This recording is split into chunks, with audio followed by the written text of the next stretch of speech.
आज का ये एपिसोड शुरू करने से पहले एक छोटी सी बात। क्या आप भी अपना पॉडकास्ट बनाने की सोच रहे हैं? तो एंकर ट्राई कीजिए।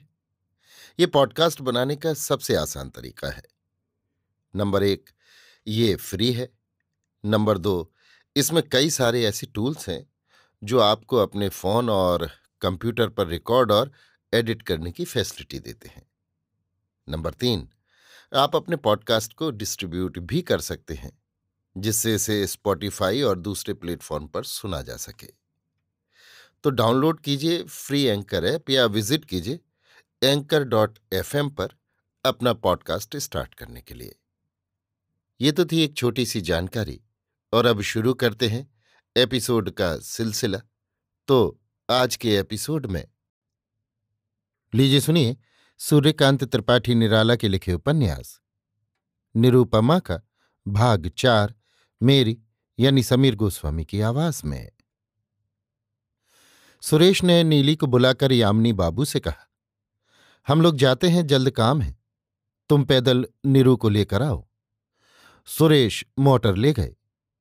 निरूपमा समझकर एक बार लज्जित हो चंपे के झाड़ की तरफ देखने लगी, यामिनी बाबू से भाव की आंख बचाने के लिए। यामिनी बाबू दिल से खुश हुए। आज उन्हें पहले पहल नीरू के साथ अकेले टहलने का लंबा समय मिला है। बराबर आकर नीरू की उंगलियां देखते हुए बोले, खूबसूरत उंगलियों की चंपे से उपमा दी जाती है। उसी वक्त मुंह फेर कर नीरू ने कहा, देह के रंग से भी, पर मुझे बड़े चमगादड़ के पंजे सा लगता है। यामिनी बाबू का आधुनिक श्रृंगार खिल गया। उपमा सोचकर हंसे। मजाक में आया श्रृंगार का पूरा मजा लेकर पूछा, अच्छा, बंगला में किसकी कविता तुम्हें अच्छी लगती है? रवि बाबू की? नहीं। निरूपमा चलती हुई चंपे की एक पत्ती खोदकर बोली, गोपाल भांड की। इस बार यामिनी बाबू को एक धक्का लगा। वे सच्चे कवि प्रेमी हो रहे थे। निरूपमा हास्य प्रिया। गोपाल भांड के भाव से उन्हें पराभव मिला, पर फिर भी निर्मल हृदय के निकले व्यंग से भीतर ही भीतर एक आनंद का उद्रेक हुआ, जो स्त्री पुरुष वाले भेदात्मक प्रेम को अभेद मैत्री में बदल देता है।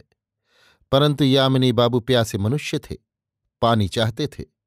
स्थूल कर से लेकर पीना शांति नहीं जो अपने सूक्ष्म स्पर्श से तृष्णा को बुझा देती है। बोले, हम जिस संबंध से बंधने जा रहे हैं तुम्हें मालूम हो ही चुका होगा। उस पवित्र संबंध से मुझे पूर्ण आशा है कि हम सुखी होंगे। दिवस और रात्रि के प्रकाश और अंधकार के प्रवाह में हमारे जीवन के खुले हुए फूल मुक्त भाव से बहते हुए संसार की परिधि को पार कर जाएंगे। निरूपमा को जैसे किसी ने गुदगुदा दिया। देर तक अपने को रोके रही, संभल कर भी उत्तर न दे सकी, चलती गई। मौन को सम्मति लक्षण समझकर यामिनी बाबू ने कहा, अब समय अधिक नहीं और खर्च कुछ अधिक करने का विचार है। एक दफा कानपुर जाना होगा। रेहन की एक संपत्ति है, हालांकि करार की मियाद पूरी हो चुकी है, पर रजिस्ट्री की अभी है। उसका फैसला हो जाए तो रुपए काफी हाथ आ जाए। बिल्कुल मौन रहना नीरू को अनुचित जान पड़ा। पूछा, कैसी संपत्ति? नीरू बगीचे से बाहर निकली घर चलने के लिए। साथ चलते हुए यामिनी बाबू बोले, एक हिंदुस्तानी की है, 2 मकान हैं। बाबा यानी पिता ने रेहन रखे थे, अब उनके न रहने से सारा भार मुझ पर है। कॉलेज की छुट्टियों में एक बार हो आऊंगा, मुख्तार को समझा दूंगा। मकरूज रुपयों का इंतजाम कर भी सकता है दूसरी जगह से। नीरू सड़क से सीधे देखती हुई बोली। रास्ते से कुछ दूर एक चमन में खिले अमलतास के रहे सहे सुंदर पीले फूलों को प्यार की दृष्टि से देखती हुई चलती गई। अब उतनी गुंजाइश नहीं, बाबा ने पहले ही हिसाब लगा लिया था। मजाक के गले से यामिनी बाबू ने कहा, मकरूज का भी देहांत हो गया है। सुना है कि उसका लड़का विलायत से डीलेट होकर आया है। मैंने देखा नहीं, उसके बाप को भी नहीं। मुमकिन देखा हो, याद नहीं। मैं जिस जगह पर हूं इसके लिए एक डीलेट ने कोशिश की थी। मुमकिन वही हो। यामिनी बाबू कुछ याद कर हंसे। आप उससे बड़े विद्वान साबित हुए। स्वर को चढ़ाव उतार से रहित कर निरूपमा ने कहा। यामिनी बाबू लजा गए, फिर संभल कर बोले, बात यह कि सिर्फ डीलिट होने से ही नहीं होता, और भी बहुत कुछ होना जरूरी है। मैं अंग्रेजी साहित्य का पीएचडी हूं, पर इतना ही देखकर कोई क्या समझेगा। अगर पीएचडी नहीं?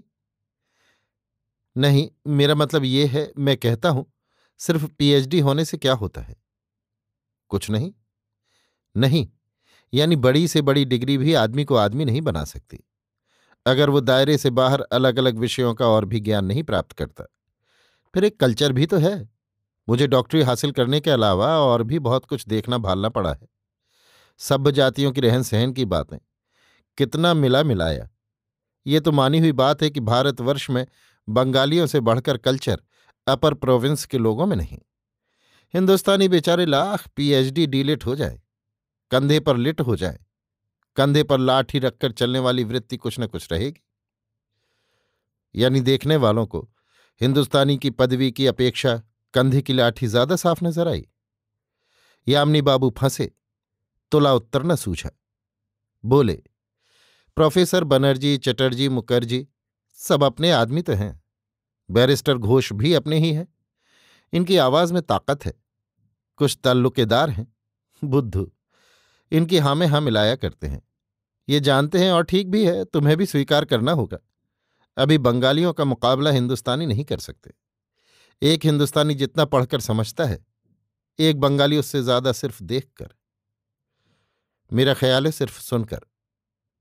निरूपमा कहकर गहरी मनोभूमि में उतर गई। ये भाव भी ठीक ठीक यामिनी बाबू की समझ में न आया। वे उसी सहृदयता से बोले, हाँ, ये भी ठीक है।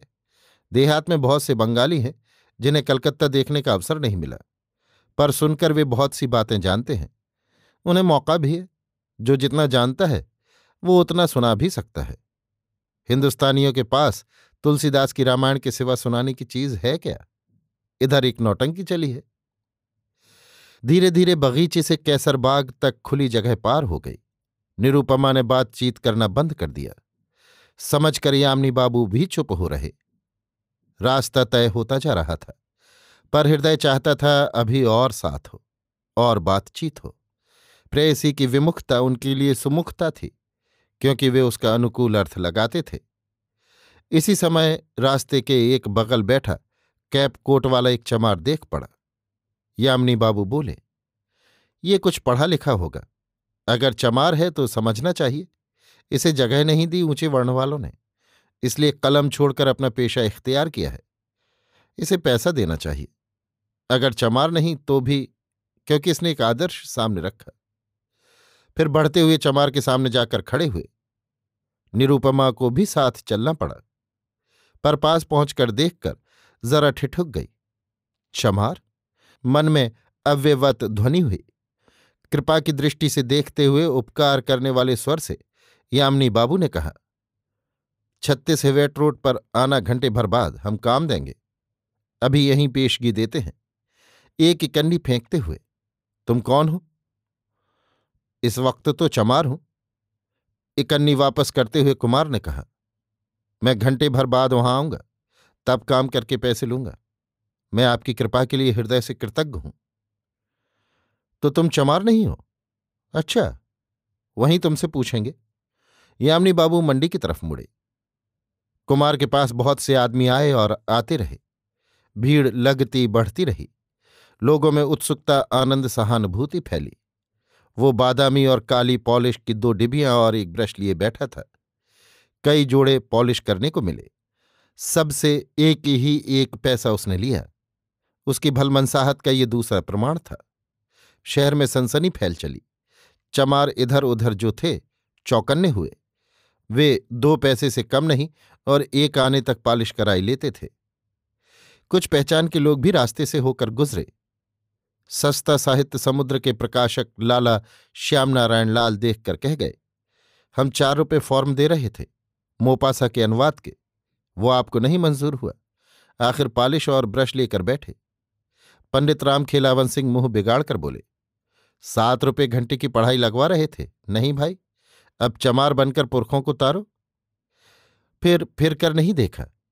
कितने स्वगत कह गए। घंटे भर बाद कुमार उठा। पास 6 आने पैसे आ गए थे। मन प्रसन्न था।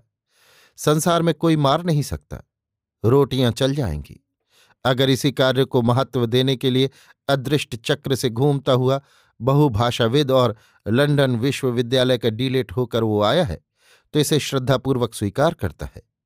उसका विद्या प्राप्ति वाला उद्देश्य सफल है। अर्थ प्राप्ति वाला यदि इस रूप से विद्या वाले को दिखावे के तौर पर लेकर हो रहा है तो वो कटाक्ष नहीं करता, बल्कि इस कार्य को घृणा करने वाली ऊंचे वर्ण की दृष्टि से वो घृणा करता है।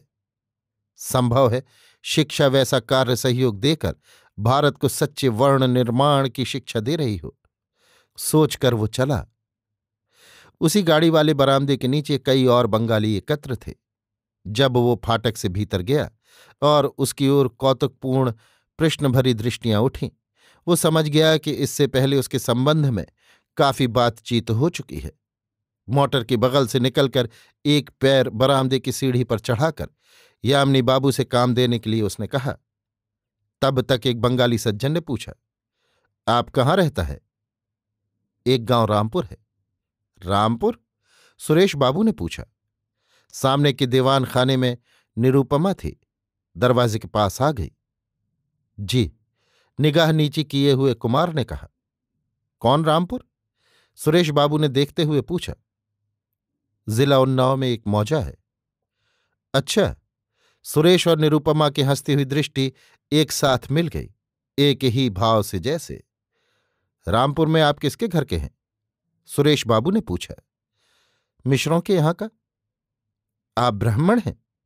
एक बंगाली सज्जन ने पूछा। जी। प्रसन्न होकर सब बंगाली हंसे।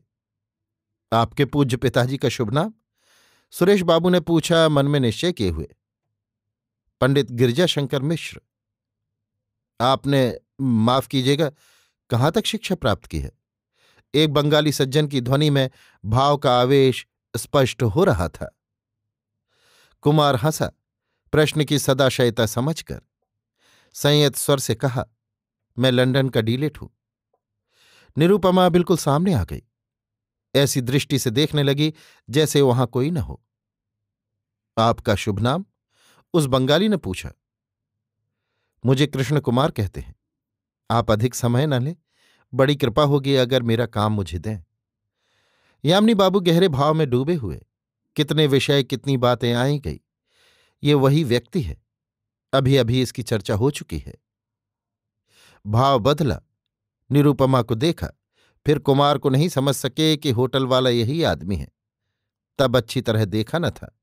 जेब से 1 रुपया निकालकर बढ़ाते हुए अंग्रेजी में बोले, लो, हम तुमसे जूते पालिश करवाना अपना अपमान समझते हैं। तुमने बड़े साहस का काम किया है। ये हमारी सहायता, हमें आशा है स्वीकार करोगे। कुमार ने उसी तरह उत्तर दिया, आपको धन्यवाद देता हूं। मैं इस तरह की सहायता नहीं चाहता। क्षमा करेंगे। आप शिक्षित हैं, आपको शिक्षा देना व्यर्थ है। इतने से आप अच्छी तरह समझ लेंगे। अच्छा, आप सब सज्जनों को धन्यवाद।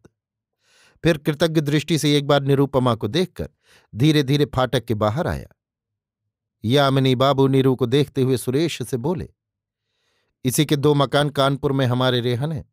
इसके बाप ने बाबा के पास रखे थे, इसके खर्च के लिए शायद, और जो काम रहा हो। निरूपमा को दिखाकर सुरेश बोले, इसकी जमींदारी थी रामपुर 16 आने। अभी आप सुन रहे थे सूर्यकांत त्रिपाठी निराला के लिखे उपन्यास निरूपमा का भाग 4, मेरी यानी समीर गोस्वामी की आवाज में।